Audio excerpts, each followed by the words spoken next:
Okay, so we're looking at the sum and difference of angles, and we just left off on that with the cosine value.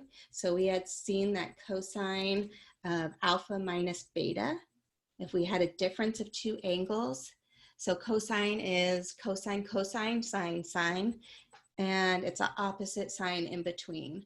So cosine of alpha minus beta would be cosine alpha, cosine beta, plus sine alpha, sine beta. And then we showed cosine of alpha plus beta. We derived that by looking at this as alpha minus a negative beta and using the facts of odd and even. And we saw that this gave us back, again, cosine, cosine. So cosine alpha, cosine beta, but opposite sign, so minus sine alpha, sine beta. So we left off with proving that and showing one example where this could be helpful. And so let's look at a couple more before we jump into deriving the sum and difference of sine and the angle.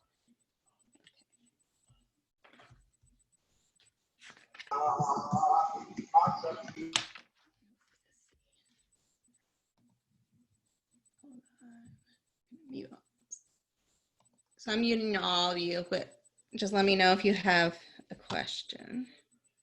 You can unmute yourself then.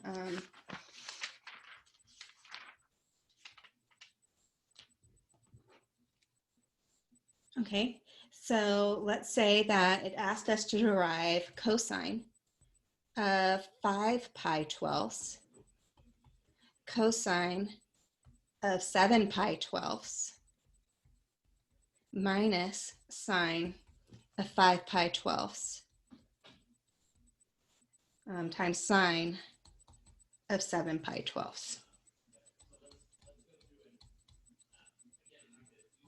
You said that this question would be asking you to derive it? No, so sorry, this question is asking find the exact value of each expression. So we should be able to find this value without a calculator. And 5 pi 12ths and 7 pi 12ths is not one of the special angles that we know.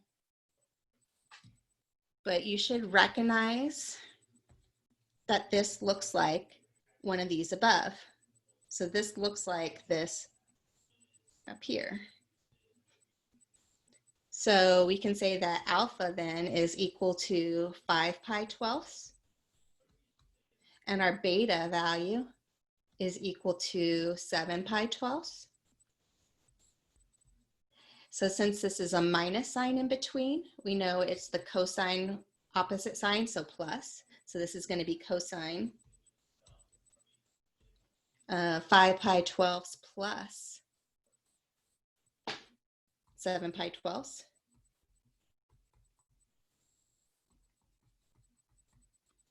But when we sum those together, they're already common denominators. We get cosine of 12 pi 12ths, which is just cosine of pi. And we know what cosine of pi is. Cosine is our x value, and pi gets us to the negative x-axis, so this is equal to -1.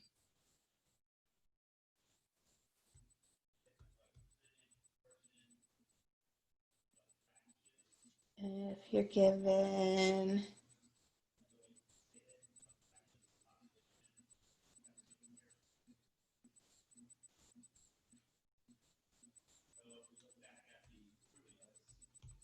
sine, we don't have sine yet, so let's do this. How about cosine of pi 12ths? So again, we don't know this, but we can manipulate it with these sum and difference of two angles to manipulate pi 12ths to look like two of the angles that we know. Oh, hold on one question before you move to this one. So you were able to only use part of that equation? Like we didn't do anything with that sine stuff? So basically I'm going the opposite direction because I was given an expression cosine, cosine, some addition or subtraction, sine, sine. I recognize that this was the same thing as the cosine of alpha plus beta or alpha minus beta because of how it was set up. So I'm going actually the opposite direction. And so I can figure out, well, then that tells me that my alpha has to be my first angle and beta is my second angle. And so all I did then was, so I plugged in what alpha was in my equation and what beta was in my equation into this, the sum of two angles. So why was it -1 instead of +1? Because cosine of pi, if you go pi angle, that gets you here. And your x value on the negative x-axis is -1. Okay, got it. Just checking. Yeah.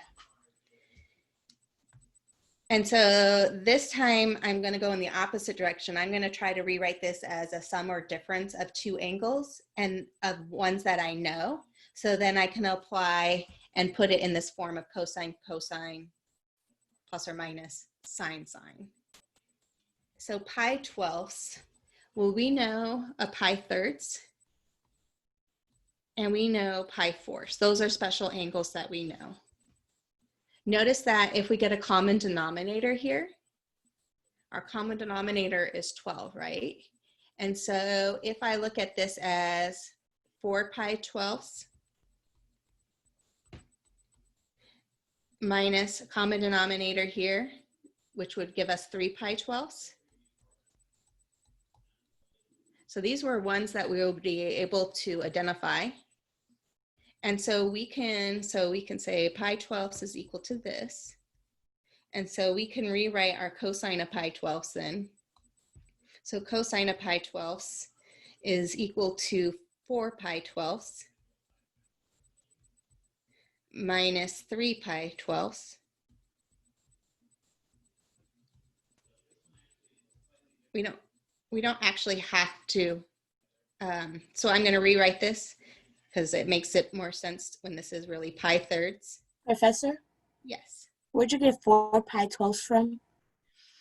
I was choosing some angles that I knew and trying to manipulate them to be pi 12ths because this was the angle that we were given. And just by experience, I know we just got to manipulate this. So we can think of maybe even trying this as a pi halves and a pi 6, but somehow we need to get back a pi 12ths, and it has to be angles we know. And I know that also if 3 and 4, my denominator is 12. So I recognized right away that getting a common denominator and subtracting the one from the other would give me the angle we wanted. So basically for the pi thirds, I was just multiplying this by 4 over 4 to get me the 4 pi 12ths. And the pi fourths, I was multiplying by 3 over 3 to get the 3 pi 12ths. And so now that I rewrote this in the form of angles I know, we can evaluate this and get the exact value. So we have really 4 pi 12ths reduces to pi thirds and minus 3 pi 12ths reduces to pi fourths. And so cosine minus, or cosine of an angle minus an angle. So cosine is cosine, cosine. So this would be cosine of pi thirds. Cosine of pi fourths, opposite sign in between. So plus sine, sine. So sine pi thirds and sine of pi fourths. So pi thirds, if it helps you to just convert it real quick to degrees, you can. Pi thirds is 60 degrees. Cosine of 60 degrees is here. And there's root 1 over 2. So that's 1/2. Pi fourths, that's the root 2 over 2, plus sine of pi thirds. That is 60 degrees. That's the root 3 over 2. And pi fourths is root 2 over 2. So we got root 2 over 4 plus root 6 over 4. the radicals are not the same. We can't sum them without a calculator. So the exact form would be this.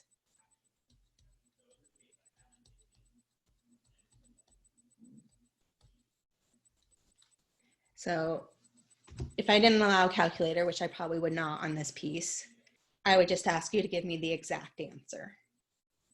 And that's the process that you would do. What would be the question? So in your case, but we haven't talked about this yet, it would say like evaluate cosine of pi 12ths using, you know, sum and difference of angles.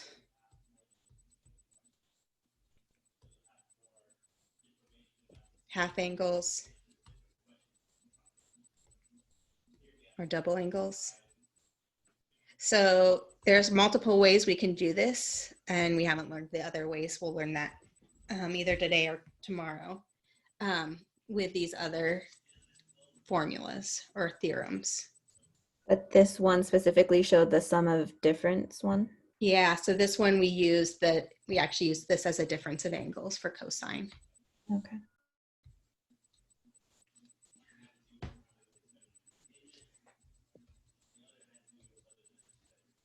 Okay, so recall when we were looking at triangles and we were looking at sine and cosine, we saw that if we had sine of one value A, this was equal to the cosine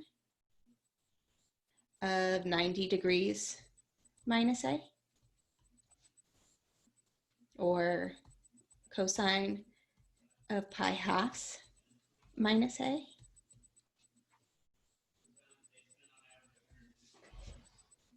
So we want to derive the sum and difference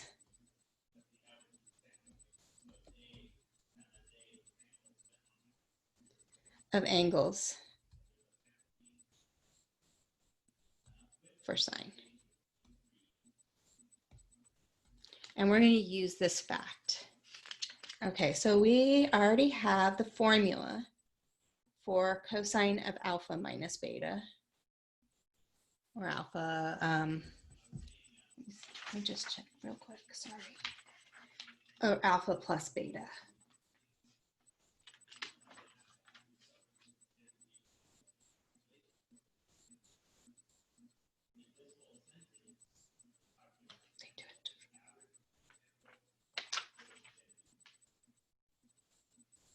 Okay.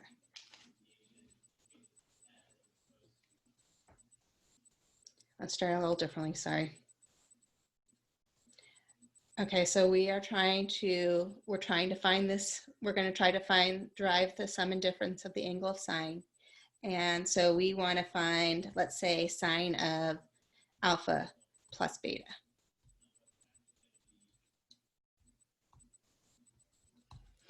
Well, by this up here, we know that this is the same thing, right, as cosine of 90 degrees, but I'm going to do pi halves, minus the angle of sine.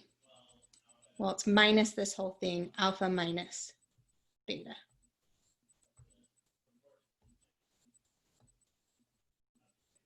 Okay, so we're going to treat this as two separate angles, and we're going to use the difference of cosine to get this. So we're going to treat pi halves as one of our angles, and we're going to treat this expression alpha minus beta as one of our angles. And so now we can use our formula for cosine. And so cosine of the difference is cosine cosine. So cosine of pi halves. Cosine of alpha minus beta. Opposite sign that's in between the two angles that we're using, so plus sine first angle pi half, sine of the second, which is alpha minus beta. Okay, so cosine of pi halves gets us 90 degrees on our y-axis. Cosine is our x value, and that's 0. So 0 times cosine of alpha minus beta is also 0. Plus, but sine of pi halves on our y-axis, sine is your y value, and that's 1 of sine of alpha minus beta. Something's wrong.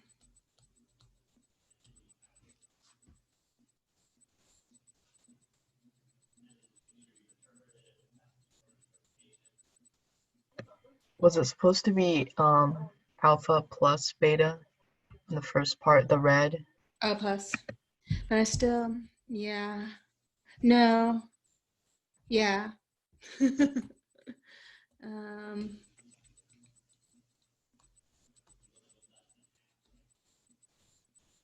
There's still something's wrong. Well, basically, something went off, right? Because I just showed the same thing. I just did a loop, right? I went from sine, and sometimes this happens, sine of alpha plus beta back to sine of alpha plus beta.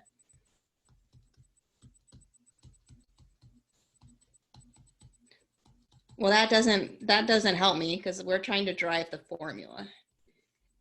Let's look at this. Let me just.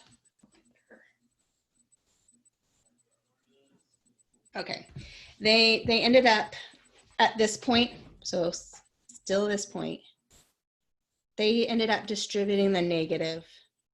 And so if we look at cosine of pi halves and then manipulating it and rewriting it, if we distribute this negative inside, we get negative alpha minus beta.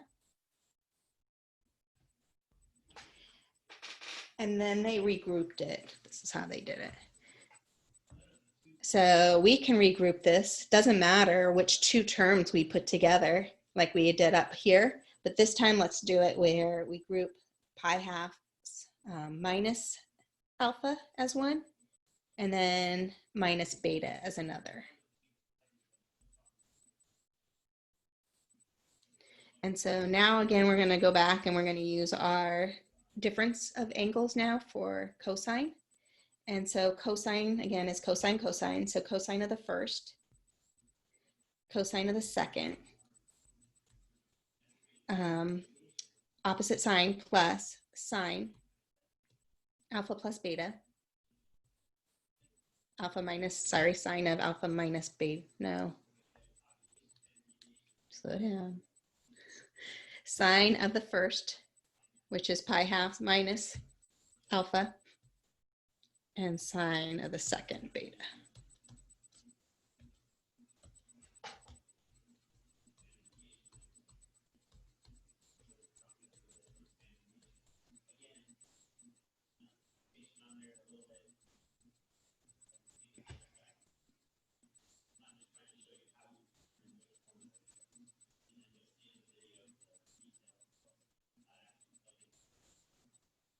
Oh, here it is.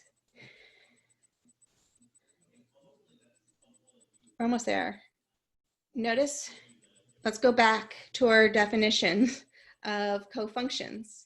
Well, what pi halves are 90 degrees minus an angle, right? We can rewrite this in terms of our other trig function. But this is just right here. This is just sine alpha. And right here, sine of pi halves minus alpha, this is just cosine alpha. We got it. So, cosine beta plus sine beta. This is our formula for sine of alpha plus beta.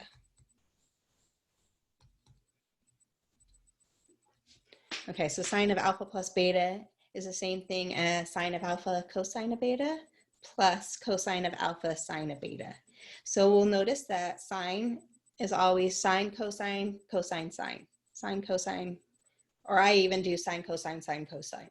But it's sine of the first, cosine of the second, sine of the second, cosine of the first. And it's always the same sign in between. Where cosine of the sum of the angles, I remember, is always cosine, cosine, sine, sine, opposite sign in between.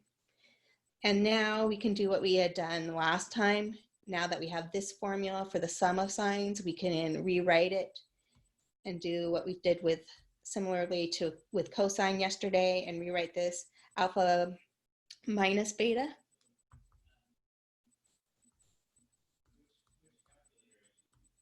So this is the same thing as we could rewrite it in a form that we know, which is the addition. So this is the same thing as alpha plus a negative beta.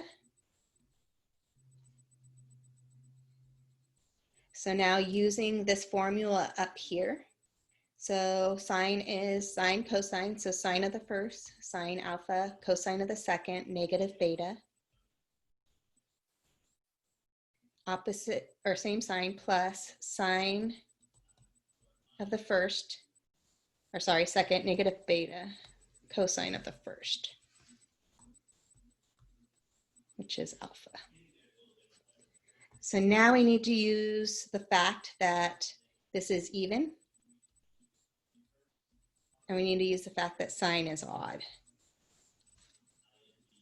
Well, cosine of negative beta is cosine of beta because cosine's an even function. And so this would just be the same thing as sine of alpha, cosine of beta.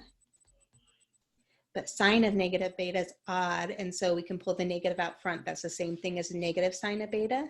So if we pull the negative out front, this changes this to minus sine beta, cosine alpha. So we just derived sine of alpha minus beta.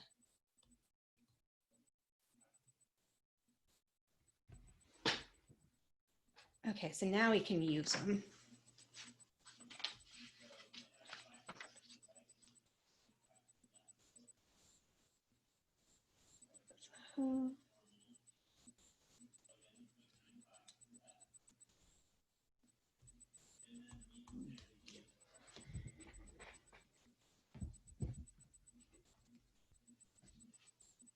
So what about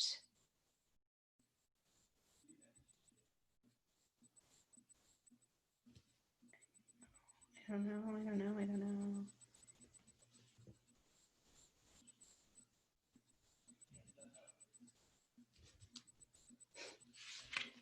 They don't have very many choices in here.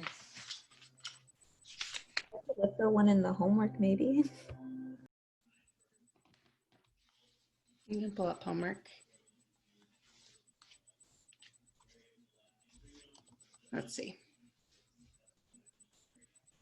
Might take me a little bit though.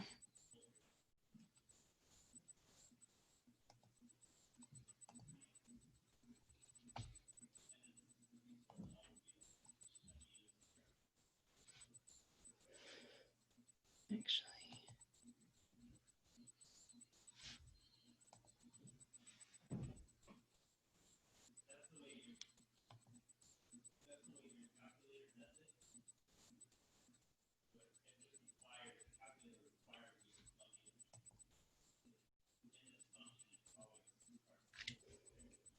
Okay, so we are in 8.5.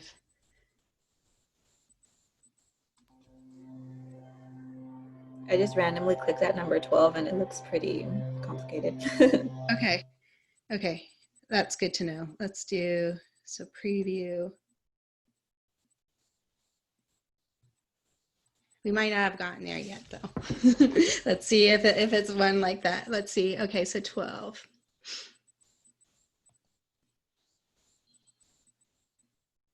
Okay, so this one is kind of similar where we have to go backwards. You have to identify if it is a sum or a difference of sine or cosine.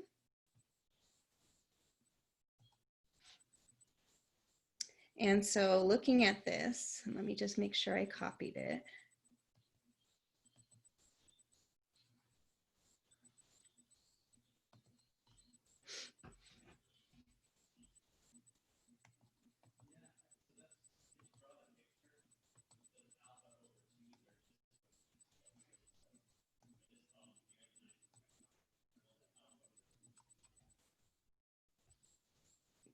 Okay, so looking at this, I noticed that I have a sine, cosine, cosine, sine, or sine, cosine, sine, cosine, which to me flags it that it is a sign of either a sum or difference.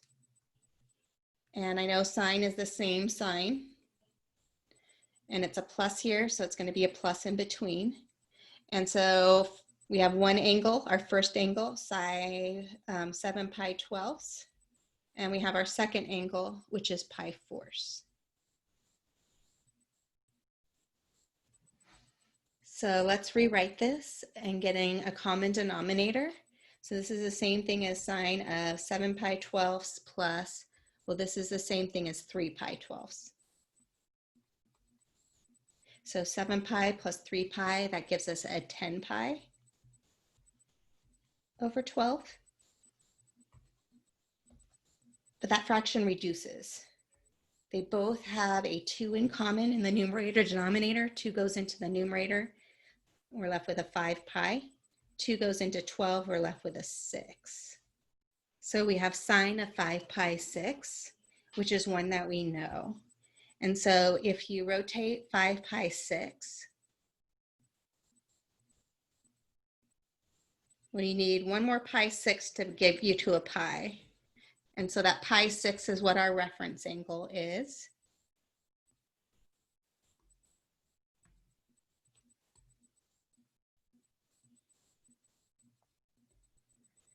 And we're in quadrant 2.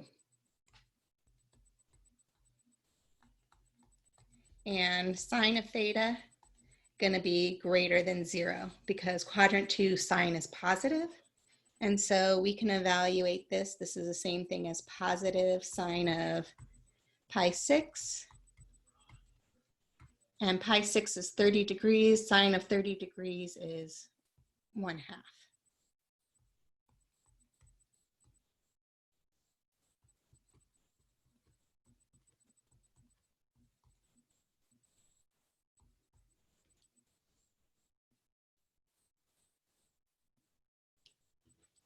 Okay, here's a good one.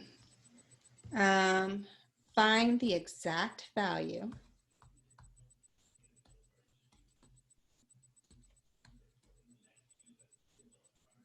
of each of the following under the given condition.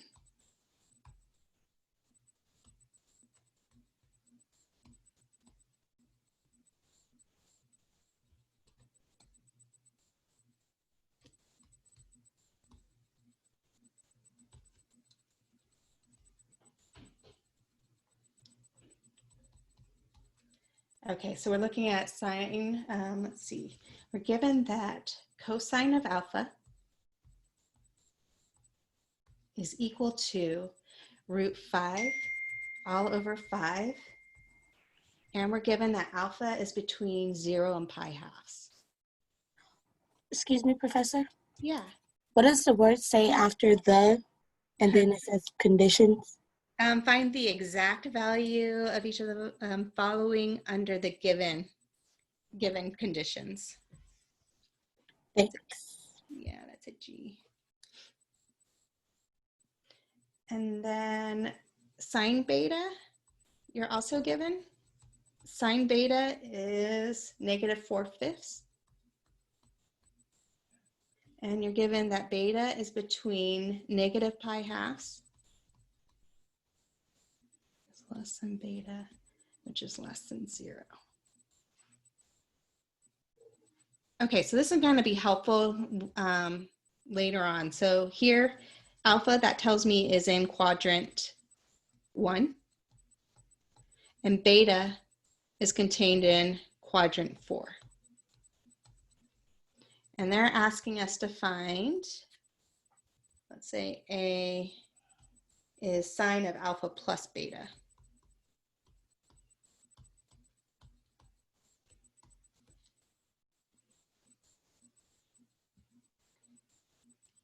Okay, so let's look at the formula. If we have sine of alpha plus beta, the formula says, so sine is sine, cosine, sine, cosine. So sine of the first, alpha, cosine of the second, beta, same sign plus sine of the second, beta, cosine of the first, alpha.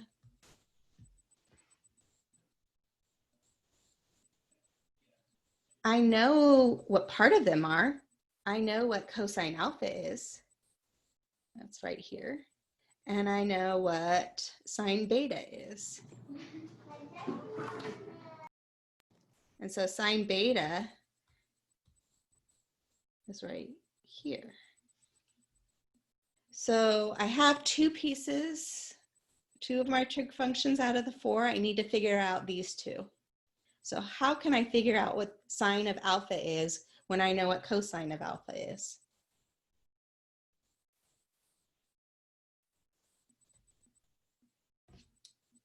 Or how can I find cosine of beta when I know what sine of beta is?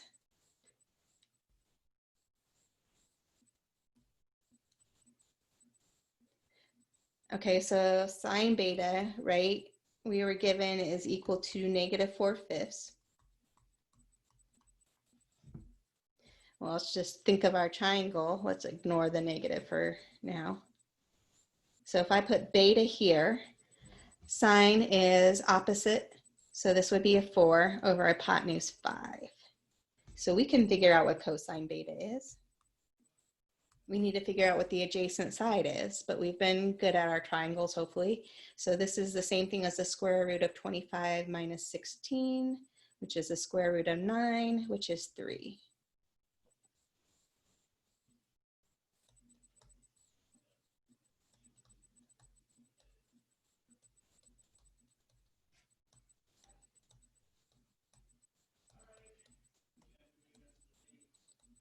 Okay, so I know that this then is adjacent over hypotenuse, 3 over 5. I have to determine, though, if cosine is going to be positive or negative, and this is where it was important to know what quadrant we were in. But cosine in quadrant 4 is positive, so I'm just going to put a plus here. Again, just to kind of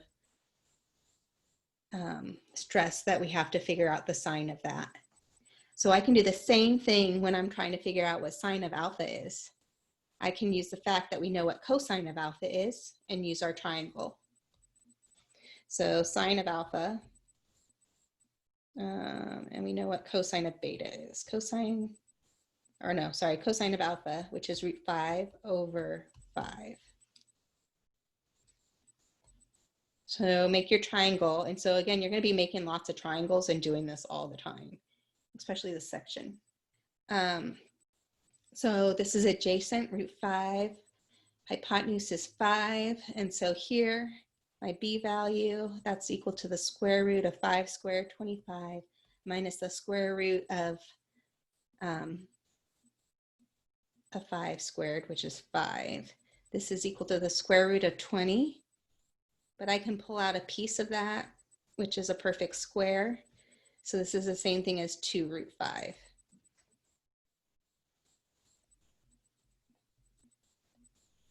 So sine of alpha, opposite, is 2 root 5 all over hypotenuse, which is 5.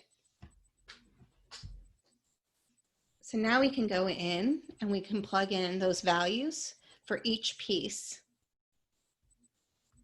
So sine of alpha plus beta, this is equal to sine of alpha. So that was the 2 root 5 over 5. Cosine of beta we just found to be 3/5.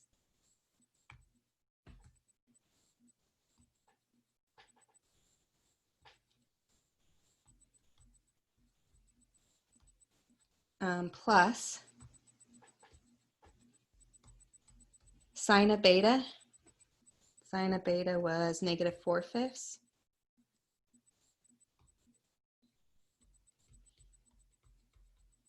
And cosine of alpha we found to be, or were given to be root 5 over 5.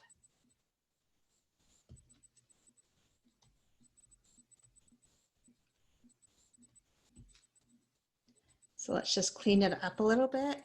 So our first term in our numerator, 2 root 5 times 3, this is 6 root 5 all over 25 plus, well actually minus,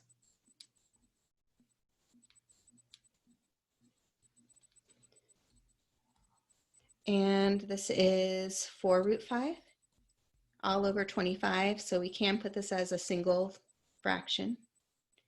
And 6 root 5 minus 4 root 5, that reduces. They have the same radical, so we can just add or subtract the numbers in front. 6 minus 4 is 2. 2 root 5 over 25.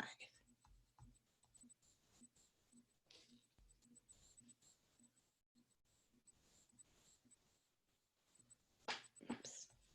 So with that given information, we were able to find sine of alpha plus beta.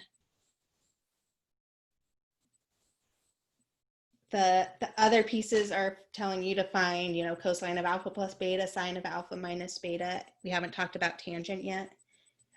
So you would do the exact same thing that we just did. Let me just do one more. But basically, we just did pretty much all of the work to find the other ones. So cosine of alpha plus beta. Well, the formula for addition for cosine is cosine cosine. So cosine alpha, cosine beta, opposite sign minus sine sine. So sine alpha, sine beta.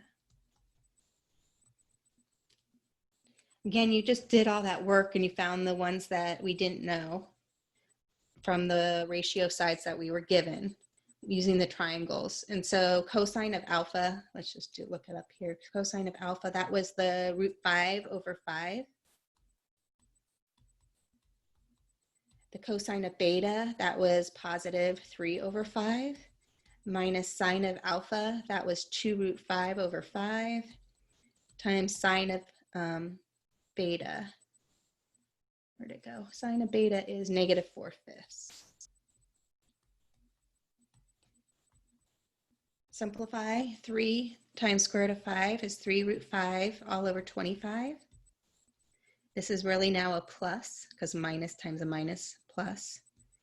So this is 2 times 4, 8 root 5 all over 25. We have a common denominator and our numerators are like terms, so we can add them. 3 root 5 plus 8 root 5 is 11 root 5 all over 25.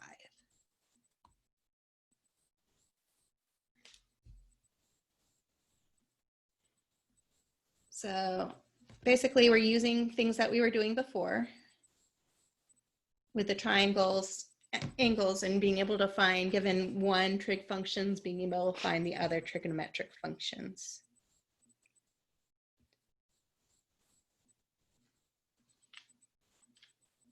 Okay, so there's tangent is left that we haven't looked at of the sum or difference.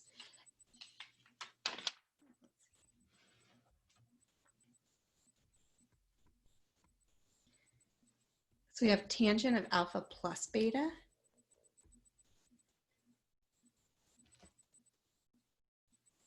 Oh, I don't know if I want to derive this or not.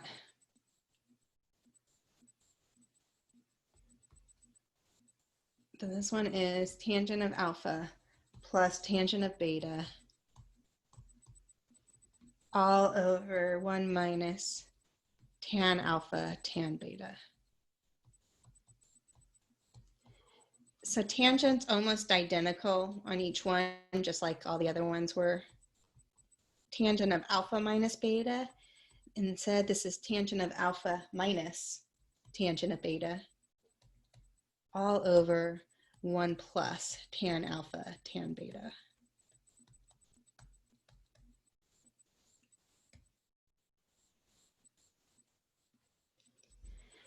The trick on deriving these is rewriting them in terms of sine and cosine, rewriting it as a complex fraction. But so I don't know if I want to take time and do that. But notice here, and I had to remember how I memorized it, but tangent is tangent, it has a fraction and it's tangent, same sign, tangent, tangent, same sign, tangent.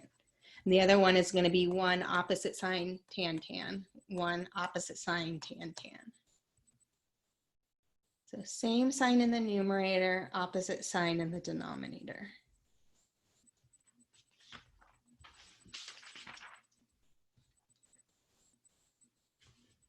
So if it said find tangent of 195 degrees. Okay, so 195 is not one that we know, but we can manipulate it into things that we know. And so kind of just start thinking of the angles you know. So we know 45 degrees. Well, if I summed or subtract, let's see, would that give me an angle that I knew? 195 minus 45, this is 150. 150 is another angle we know. So that was one thing I could do. I could have said, okay, well, I also know 60. If I put 60 in here and I subtracted, that's 125. Is 125 one of the special angles I know? 125, it is not. So you kind of just got to play around to make this angle into a sum or difference of two angles that we know. And so we can rewrite this tangent as the same thing as 150 degrees plus 45 degrees.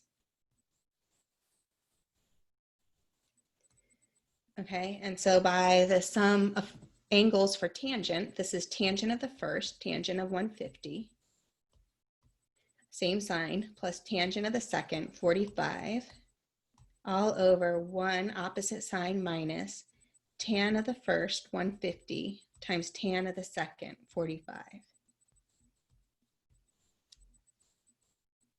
So 150 degrees. I missed that part. What made you subtract 195 by 45? Where'd you get the 45? I just started thinking of angles I knew. Okay. And so 30 degrees, I knew if I subtracted 30 from this is 165, which wasn't something I knew. 45 was the next one after 30. And so, Okay. yeah. And so right there, that flagged to me that those are two ones I know. You Got just it. kind of manipulate it. I can't think of an easier way of saying, and I'll see if there's an easier way to explain that. So this without just- would have been pretty easy to figure out if like we would have started drawing that unit circle, right? Because then all of that stuff would have been in there, right? That's true too.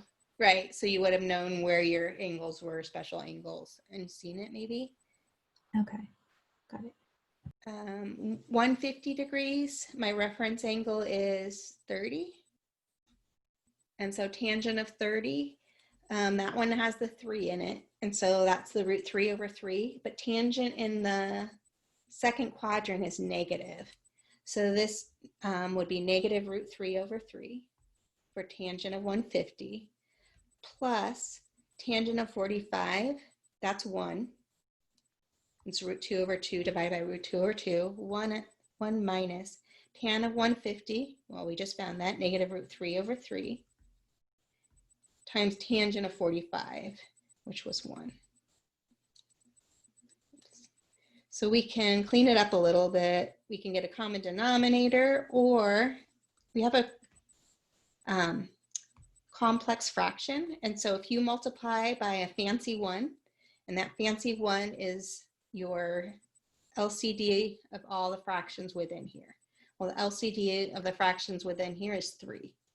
So we're going to multiply this by 3 over 3. And if it helps you to write it as 3 over 1, think of it that way.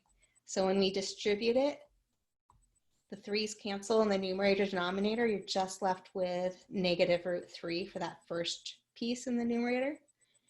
3 times 1, nothing cancels, so plus 3. All over, so distribute your 3. 3 times 1 is 3. Minus a negative, that's really plus. And 3's are going to cancel, and so you're going to have a root 3. I was curious if they were going to rationalize the denominator or not.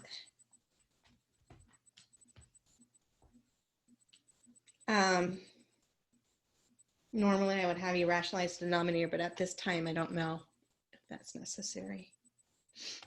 Let's see what problem that was. 8, 5, 14.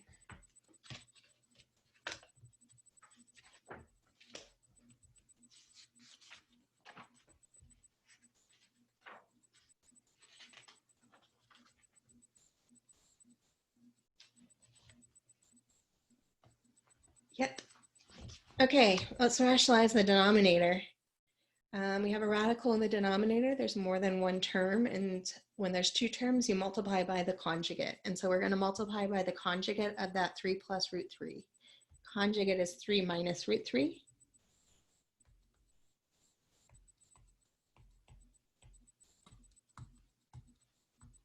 So we got to distribute on top. And so we got a negative 3 times, or negative root 3 times 3. So that's negative 3 root 3. A negative root 3 times a negative root 3, that's a plus 3. Positive root 3 times 9, or 3, that's a plus 9. And a 3 times a negative root 3, that's a minus 3 root 3. All over our denominator. Well, the reason why we multiply by the conjugate was this is a difference of squares then. And so it's our first term squared. 3 squared is 9, minus our second term squared. Square root of 3 squared is 3. So let's combine like terms in our numerator. Negative 3 root 3 minus 3 root 3, that's minus 6 root 3. And 3 plus 9, that's plus 12, all over 9 minus 3, which is 6.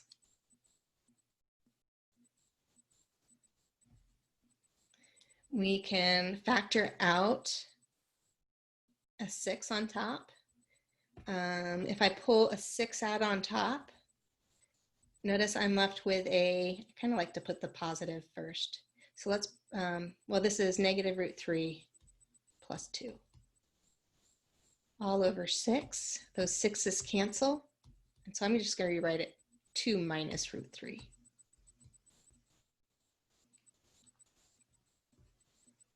Okay.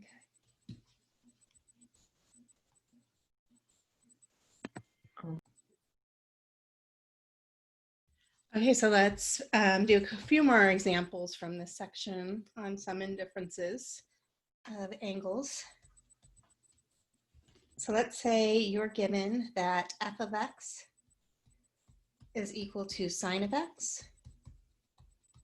You're given that g of x is equal to cosine of x.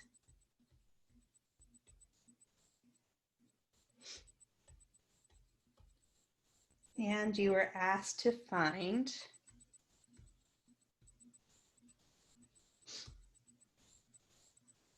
f of, let's say, alpha plus beta. And you're given also 2 pictures.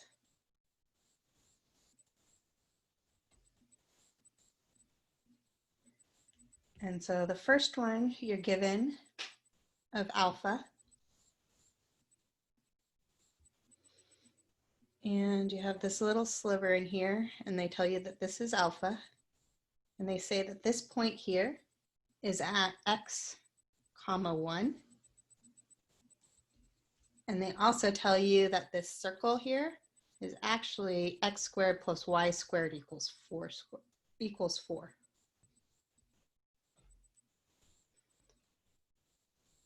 They give you another picture, and they give you actually the unit circle. Oops. So not drawn to scale. X squared plus y squared equals 1.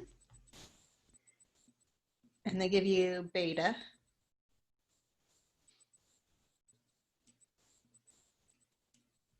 So this is beta. And beta on the circle, unit circle, is falling at 1/3 y.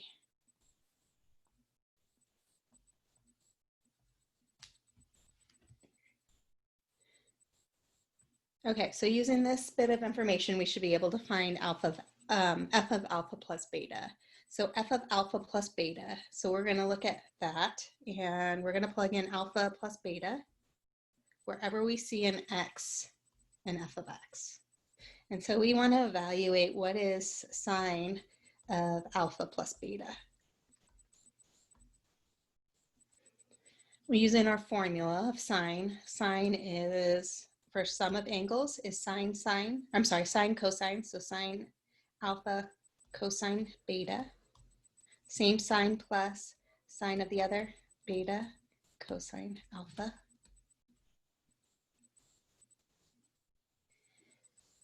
Well, we need to figure out what sine alpha is, cosine alpha is, sine beta, and cosine beta. So we technically are given some information. We can create a circle or a triangle here. And so with alpha, notice that, let's see, we know that our circle, the radius, well, this is equal to r squared. So the radius would be 2. We know what the y value is, this height. This height is 1. And so here, doing our triangle, got alpha, we got 2, we got 1 here. So we need to figure out this side.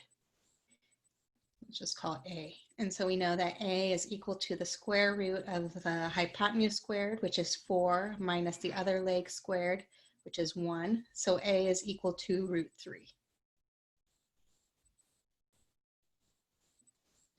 So we can now determine what sine alpha is and cosine alpha is. So sine of alpha, well, this is equal to opposite of alpha, which is 1 over hypotenuse, which is 2. And cosine of alpha, this is equal to the adjacent, which is root 3, all over the hypotenuse, which is 2.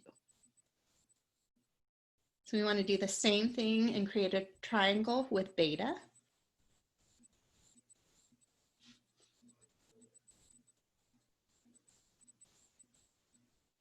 Always with the x-axis. So some of you guys were doing it with the y-axis, the triangle. And so here,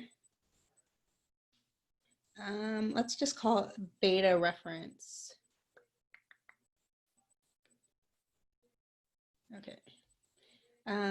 Well, let's just do this.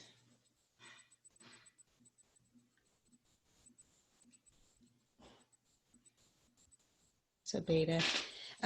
We know that this, what do we know? We know what x is. It's 1/3 right here. So this length right in here is 1/3. We don't know what y is. And because this is a unit circle, we know our hypotenuse, our radius is 1.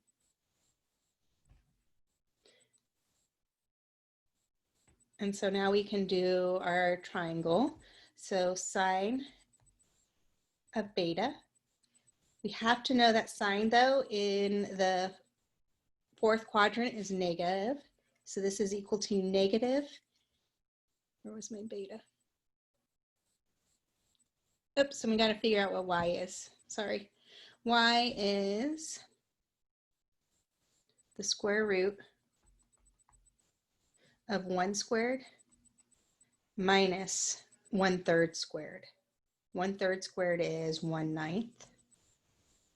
So y is equal to 9/9 minus 1/9 is 8/9. So y is equal to, well, the square root of 9 in the denominator is 3, and the square root of 8 in the numerator, well, that's 4 times 2, so that's 2√2. So this is 2√2 over 3. So sine beta, so sine is opposite, which is 2√2 all over 3, all over the hypotenuse, which is 1. Cosine beta, cosine in the fourth quadrant is positive. And so of our angle, what do we have? Adjacent, which is 1/3 over hypotenuse, which is 1. And so now we can just go in and plug in our pieces. So our sine beta, this was a negative 2√2 over 3. Cosine out, and cosine beta over here, this was our 1/3.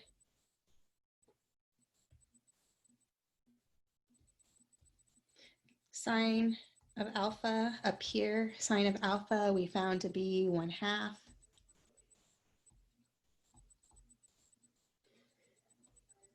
And then cosine of alpha we found to be √3 all over 2. And it was a plus sign in between.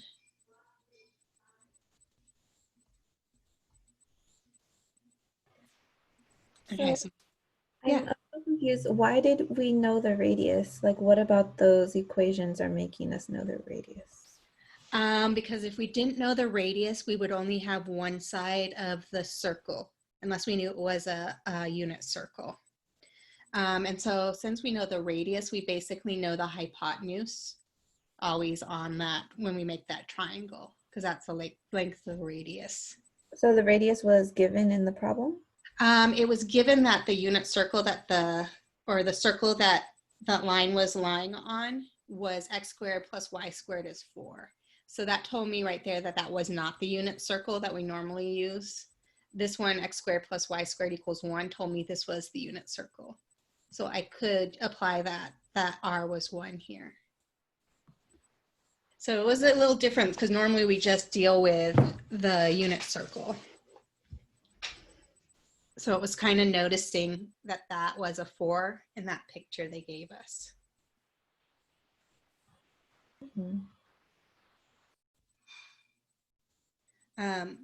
Circles are always in the form of x minus h quantity squared plus y minus k quantity squared equals r squared. And our h and our k value are 0. And we were given that this was 4. So I know r squared was 4. So r has to be 2. And again, we needed that bit of information because we were only giving one point or one coordinate of our point. And so we needed one other bit of information in order to form our triangles and know ratios of sides. And this simplifies it a little bit because both of them, notice, will have a common denominator of 6. So we can put it all over a denominator of 6. 1 times 1 is 1. So plus, actually minus, because that 1 is negative. This is 2 root 2 times root 3. Same radical multiplication, you can multiply under, so this is 2 root 6.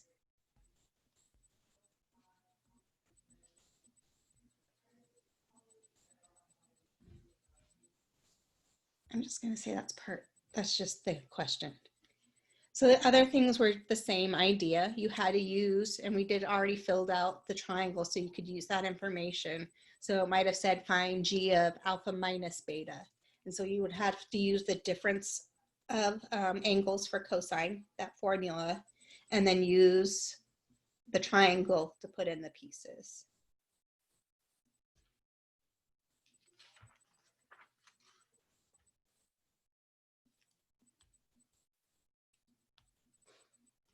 So some of them are, this is kind of a good review from yesterday, is showing identities are true.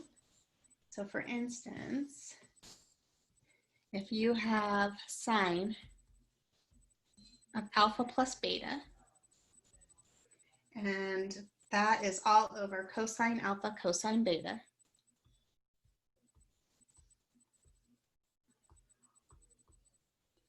and we want to show the identity, this is equal to tangent alpha plus tangent beta.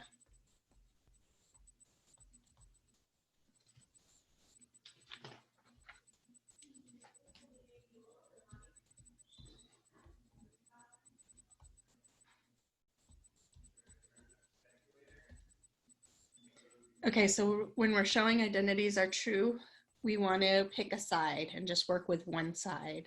And usually choosing the more difficult side, it is easier. I would probably start with the left-hand side. So let's work with the left.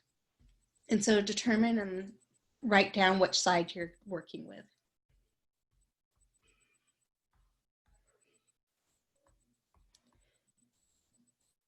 Okay, so I noticed that we have a sign of a sum of angles. So let's rewrite that as sine, cosine. So sine alpha, cosine beta, same sign plus sine of the other angle, beta, cosine of the first, alpha, all over cosine alpha, cosine beta. Well, our goal is to try to rewrite these as tans, a sum of tans. I noticed that we can break this down as two separate fractions, and we can manipulate. We know sine over cosine is tangent.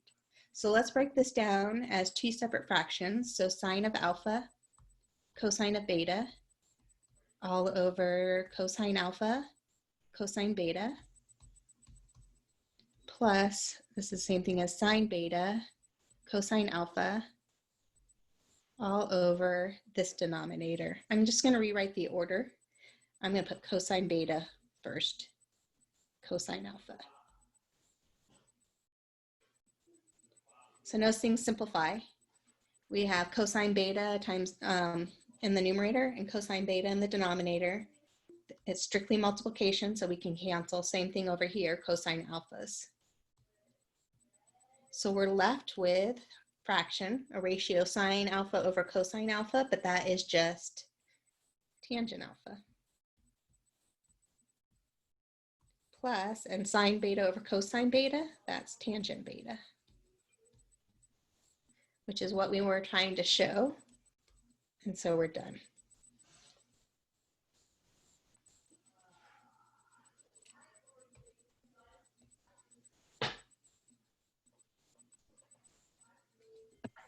Excuse me, Professor.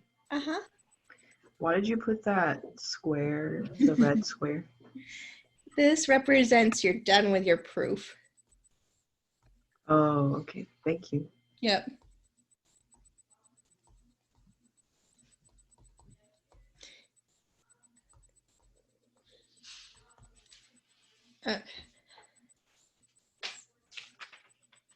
Let's say, again, without a calculator. So this would say find the exact value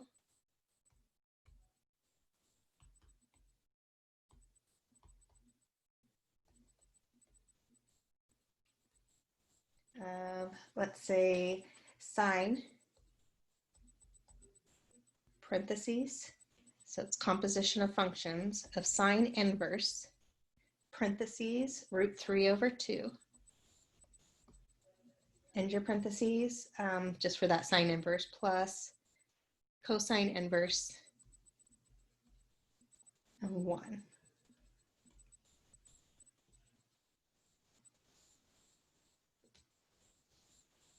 Okay, so let's work inside the main parentheses, or the big parentheses, and let's simplify. So when you're looking at sine inverse of a ratio, you're going opposite. You're trying to think of what angle gives us back root 3 over 2. Sine inverse, we're starting with a sine inverse in this problem, and so we have to limit our domain and range. And so our value that we get back can only be between negative pi halves and pi halves for sine. Sine is positive in quadrant 1, so we're just going to look at the quadrant 1 for the positive piece, not the other reference angle. And sine is positive at 60 degrees, or root 3 over 2 at 60 degrees, or pi thirds. So that's this piece right here. And then cosine inverse of 1. Well, what value of cosine gives us back 1? Well, 1, cosine is our x value. X value is 1 on the x-axis, and so that's at 0.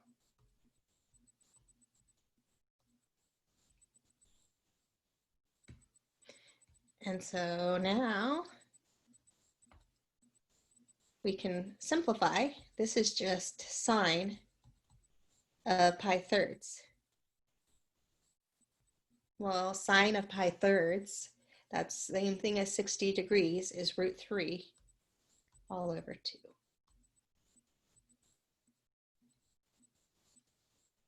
2. Wait, what was the range for cosine inverse? Cosine inverse has to be between 0 and pi. And sine has to be between negative pi halves and pi halves.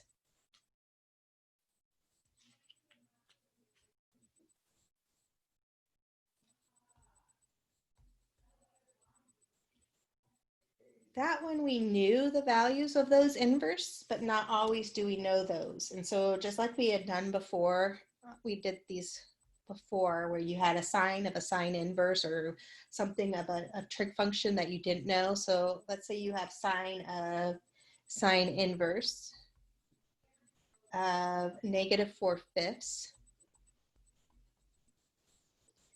minus sine inverse, sorry, not sine inverse, tangent inverse of 3/4. Okay, so these are not, no angle we know, or radian measure we know, give us splits back -4/5 for sine or 3/4 for tangent. And so this is where we kind of have to work backwards. And so we do know though, let's call A or alpha, whatever we want to call it, let alpha equal sine inverse of -4/5.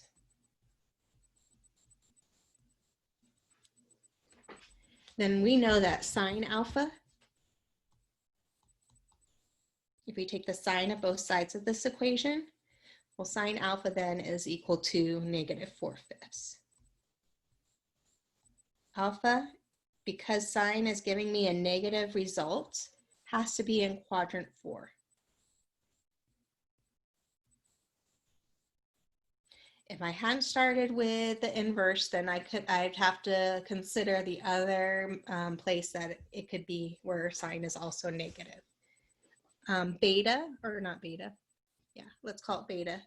So let's call beta tangent inverse.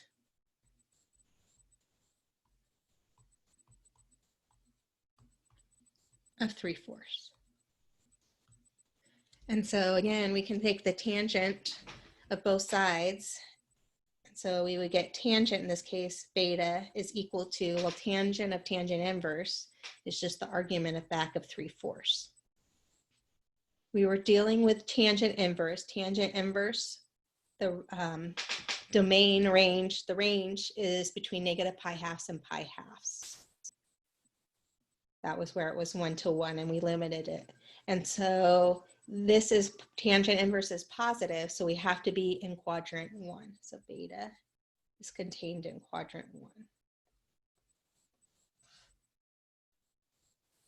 So now we can just rewrite, let's first rewrite this, and then we can start going back and figuring out our triangles.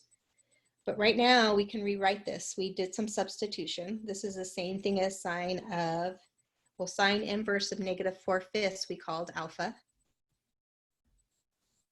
And minus tangent of inverse of 3/4 we called beta. So minus beta.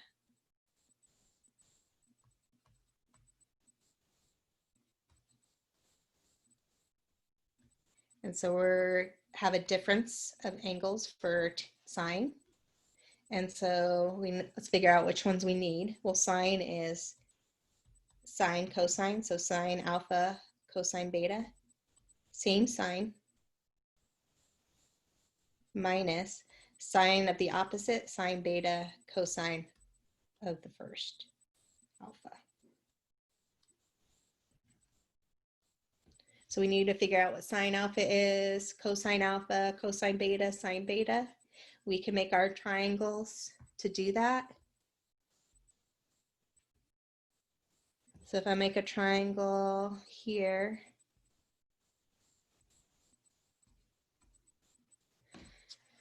I'm going to ignore the sign for a minute. Alpha, opposite, 4, hypotenuse, 5. So this side here is the square root of 5 squared minus 4 squared. 25 minus 16 is 9, so square root of 9 is 3. So sine alpha piece is a negative. We're in quadrant 4. So sine alpha is negative, opposite 4 over 5. Cosine alpha, so this piece over here, Cosine, quadrant 4 is positive, and it's adjacent, which is 3 over hypotenuse of 5. And then let's create our triangle for beta.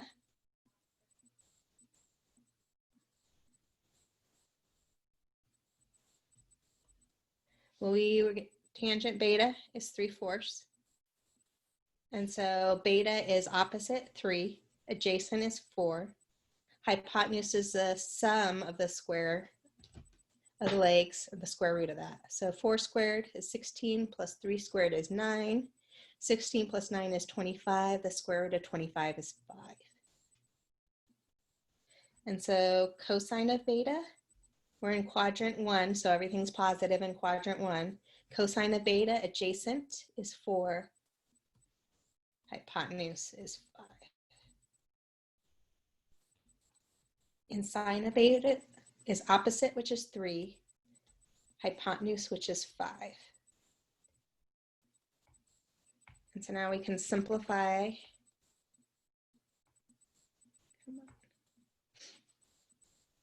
So let's just multiply across 4 times 4. So that is, and we have a negative, so negative 16 all over 25 minus 3 times 3, 9 all over 25. So this is negative 16 minus 9 is negative 25 over 25, which is negative 1.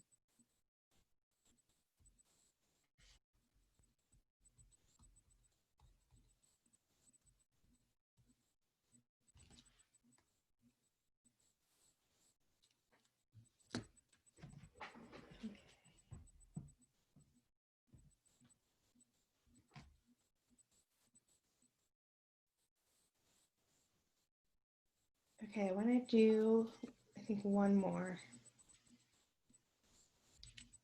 And this would be, I think, the last type that you would see from homework in this section.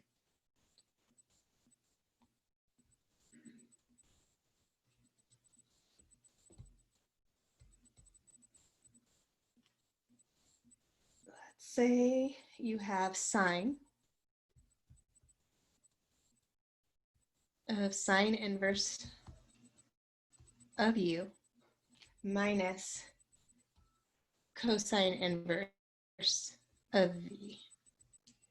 The directions say write each trigonometric expression as an algebraic expression containing u and v. Give restrictions required on u and v. Okay, so we want to rewrite as an algebraic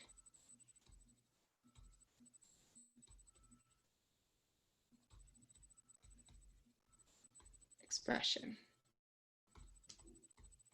in terms of u and v.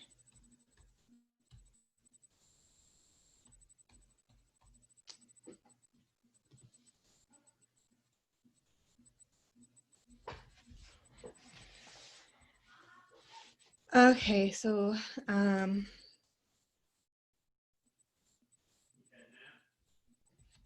let's rewrite this. So I believe we're going to kind of do the same general idea that we were just doing. And so let's let, I don't know, let A equal sine inverse of u. And so if we took the sine of both sides, sine of A would equal just u. We can make our triangle. And so sine is opposite u. We can rewrite this as a ratio over 1. Hypotenuse is 1. And so this side right here, we know is the square root of 1 squared is 1 minus the leg squared, u squared.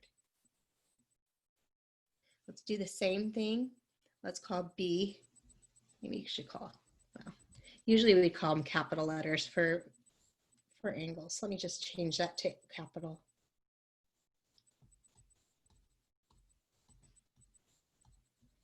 And so capital B is cosine inverse of V. Let's take the cosine of both sides to get rid of the cosine inverse. And so this is going to be cosine B equals B. And we can make a triangle out of this also. So we can write that as a ratio of 5 over 1, V over 1. And this would be V adjacent, hypotenuse is 1. This other side though, this is going to be hypotenuse squared, which is 1 squared, minus this leg squared, V squared, the square root of that. Could we use alpha and beta instead of the A and B? Yeah, you can. You can choose whatever variable you want to choose it to be. But I did A, so this would be sine of A minus capital B. So we can rewrite this and using the difference of angles for sine. So sine is sine of the first, sine A, cosine of the second, B, same sign minus sine of the second, B, cosine of the first, A. And so let's rewrite our triangle. So sine of A, so that is opposite, which is U, over hypotenuse, which is 1. So U over 1. Cosine of B, adjacent, which is square root of 1 minus U squared. Whoops, but that's a B. Sorry, cosine of B. Let's use the triangle for B. So cosine of B is V all over 1. Minus sine of B.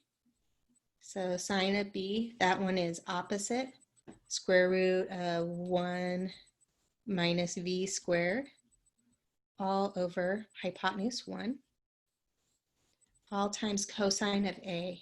Cosine of A adjacent is square root of 1 minus U squared, all over hypotenuse of 1. So here we have U times V is UV minus the square root of 1 minus V squared, all times the square root of 1 minus U squared. And we could put this under one radical if we wanted.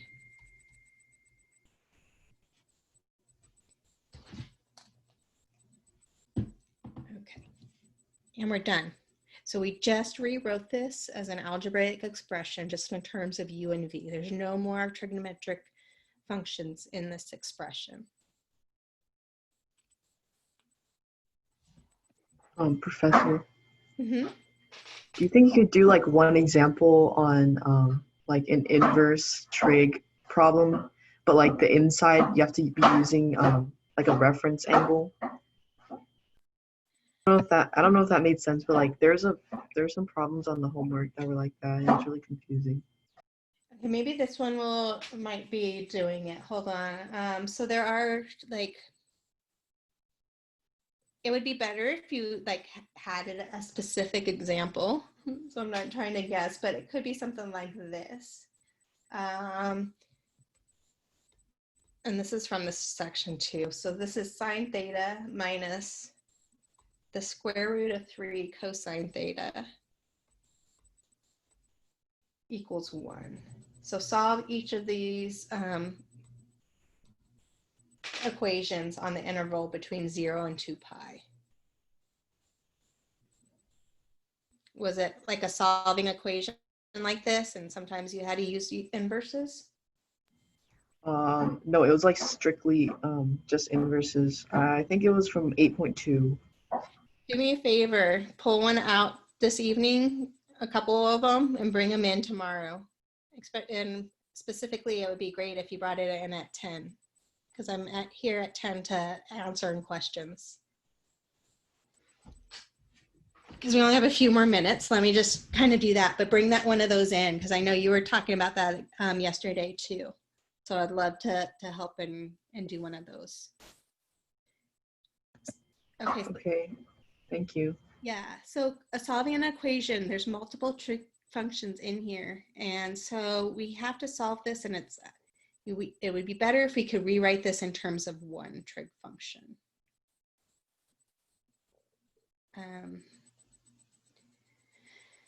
So one way to do that is sometimes squaring aside, let's maybe isolate this. I'm trying to think which would be the best to do. Well, let's just isolate sine theta. It really doesn't matter. It might actually be better. Let's isolate the cosine, because if we square the square root, that will go away. Maybe let's do that instead of foiling something else out. So let's actually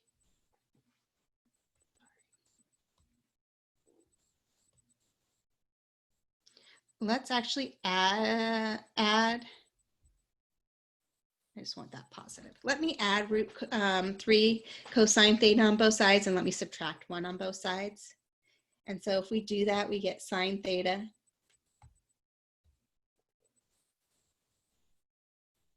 come on.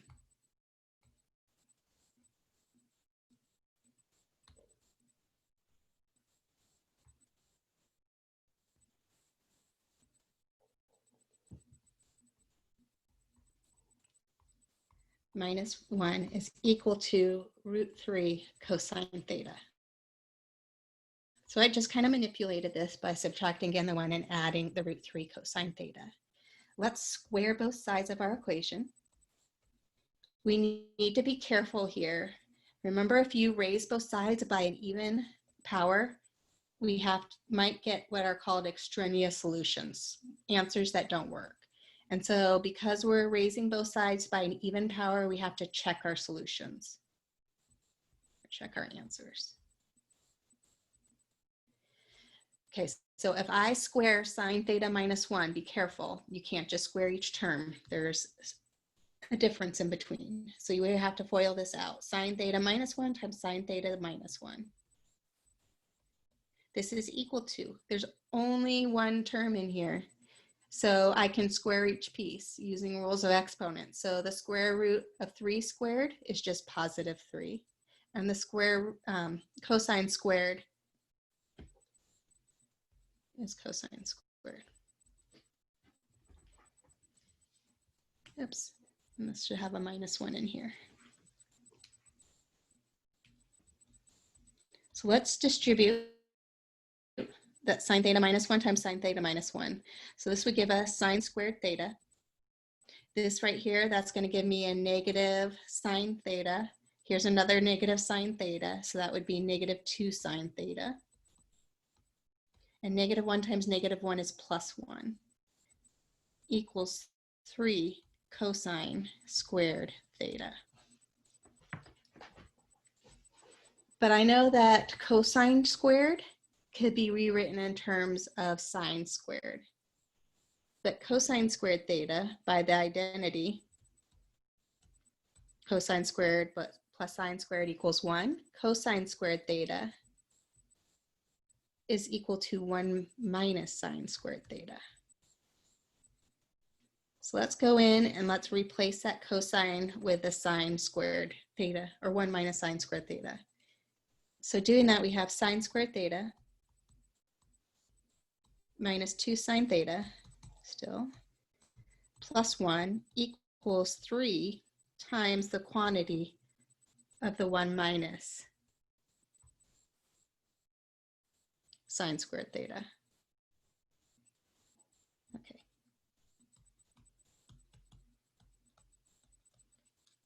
So I notice we have a quadratic. We want to get everything to one side. First, let's simplify. Let's distribute our 3.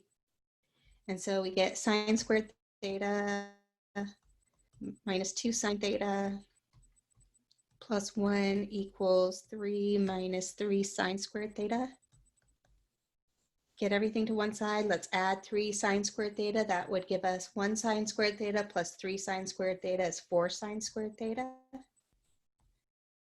minus 2 sine theta. Subtracting 3. So I'd have 1 minus 3. That's going to give me minus 2 equals 0.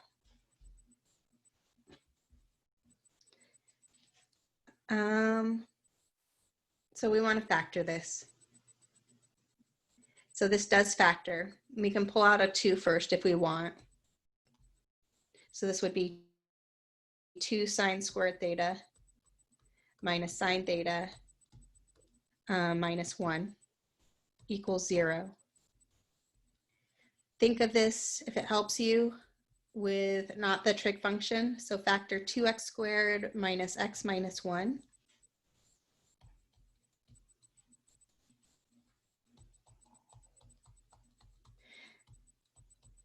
And that factors as, okay, so that factors as 2 sine theta plus 1 all times sine theta minus 1 equals 0. You can check it. If we FOIL, this is 2 sine squared minus a 2 sine theta plus a 1 sine theta gives me my middle term. And 1 times -1 is -1. Okay, so we got it as one trig function. We got it all to one side and factored. And so we can set each factor equal to 0. 2 is never 0, but 2 sine theta plus 1 can equal 0. And sine theta minus 1 equal to 0. So here, if we subtract 1 on both sides, we have 2 sine theta equals -1. Divide both sides by 2, we have sine theta equals -1/2. Okay, this is where we did not start with a sine inverse function. And so we have to look at all the angles that give us -1/2 for sine in between 0 and 2 pi. So sine is negative is less than 0 in quadrant 3 and quadrant 4. So our reference angle, so the value of theta that gives us negative or +1/2 is 30 degrees or pi6.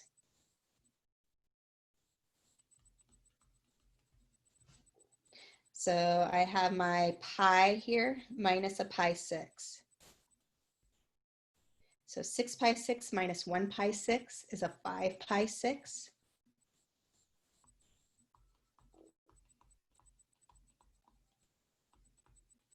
And I also have to look at getting into the second or fourth quadrant. So 2 pi minus pi6.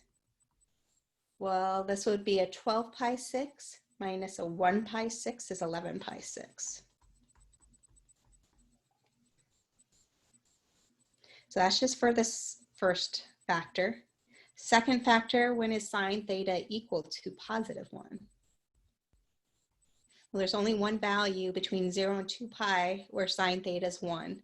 That's at the positive y-axis, which is 90 degrees or pi halves. So theta equals pi halves. Okay, I'm not done, but I just needed to circle it so I didn't lose them. We need to check this. Like I had said at the beginning, we had squared both sides of our equation, so it's possible that some of our answers don't actually work back in the original.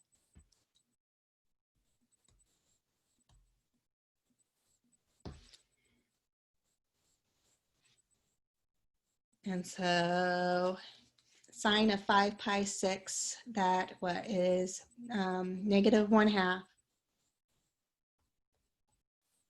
minus √3. If I plug in 5 pi6, cosine of 5 pi6, that's pi6, it's negative. And wait, I made a mistake over here. I got 5 pi6 is getting me in the second quadrant. It's not getting me in the third quadrant. I would have taken pi6 plus pi. So that should have been a 7 pi6. Please erase.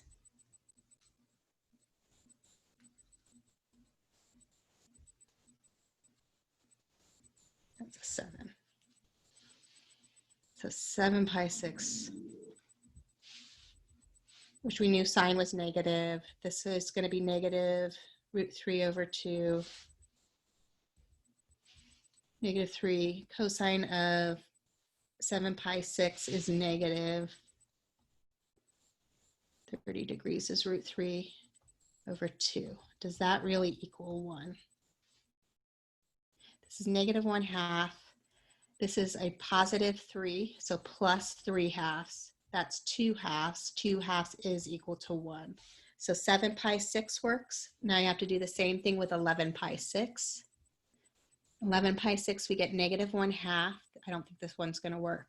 Minus, we get this root 3. But cosine of 11 pi 6, 11 pi 6 is in the 4th quadrant. Cosine is positive. And so this is just positive root 3 over 2.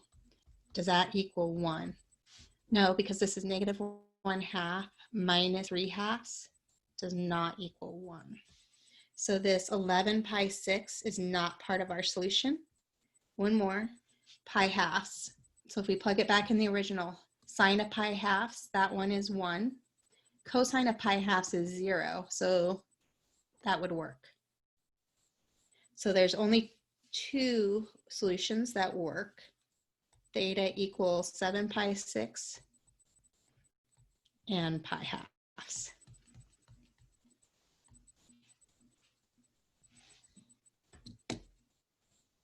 Yay. Okay, so that's a perfect place to stop. Let me pause this. Professor, I had a question. Yeah. Did I not record any of that? Uh-oh. Oh, well. Yeah, what's the question? It says it's still recording. Oh, it Yeah, is. you're recording. Oh, good. Yay.